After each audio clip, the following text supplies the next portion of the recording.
تو اس پہ پورا اترنے کے قابل نہ ہو. امام عالی مقام کی عظمت اور شان کے گلی کوچوں کے اندر محفلیں سجائی جاتی ہیں، خاص طور پر ماہ محرم الحرام، وہ تو آپ کی ذات سے منسوب ہے. تو آپ ذرا سوچئے کہ جگہ جگہ محفلیں سجائی جاتی ہیں، آخر کیوں؟ کیا اس لیے کہ امام حسین بہت متقی اور پارسا تھے؟ متقی اور پارسا تو تھے، اس کا تو انکار نہیں ہے، لیکن کیا ان محافل کا سبب ان کا تقوی و طہارت ہے؟ کیا عبادت و ریاضت ہے؟ میں عرض کروں گا یہ بات ذرا سمجھنے کی ہے. اگر بات تقوی اور طہارت کی ہو، ہم بیشتر لوگ، جیسے اب آپ کہہ رہے تھے کہ جی بتائیے سنی ہے یا شیعہ ہے، اس بائیفرکیشن کی طرف نہ جائے.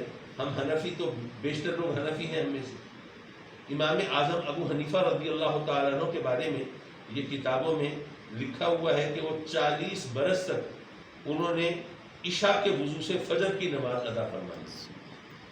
کوئی چھوٹی اور معمولی بات تو نہیں. ہم اگر ایک آدھ رات ایسا کر لیں تو شاید اپنی عبادت و ریاضت اور تقوی و طہارت پر دل میں فخر کرنے لگے، کتنے نیک آدمی ہو گئے ہم. لیکن وہ ہستی جس نے 40 برس تک عشاء کے وضو سے فجر کی نماز ادا کی ہو، تو ذرا سوچیے ان کی عبادت و ریاضت کا عالم کیا ہوگا. جبکہ حسنین کریمین کے بارے میں تو اس قسم کی روایات ہمارے سامنے نہیں ہے. ان کی عظمت، ان کی شان، ان کا مرتبہ اور ان کا مقام ان کے یہ تقوی و طہارت، زہد و عبادت کے حوالے سے نہیں ناپا جاتا. بلکہ یہاں پر میں عرض کرتا چلوں کہ ایک تو مجھے بہت جلدی دیر ہو جاتی ہے. بات یہ ہے کہ اچھائی اور برائی کے دو پیمانے ہیں. ایک پیمانہ مثلا میں عرض کروں کہ اگر میں نمازیں پڑھتا ہوں، اگر میں حلال حرام کا خیال رکھتا ہوں، اگر میں جائز ناجائز کی تمیز رکھتا ہوں، اگر میں شریعت کے احکام پر عمل کرنے کی کوشش کرتا ہوں، تو آپ مجھے اچھا کہیں گے. لیکن اس بنیاد پر کیا کوئی ہندو، کوئی سکھ، کوئی کرسچن، کیا وہ بھی اچھا کہے گا مجھے؟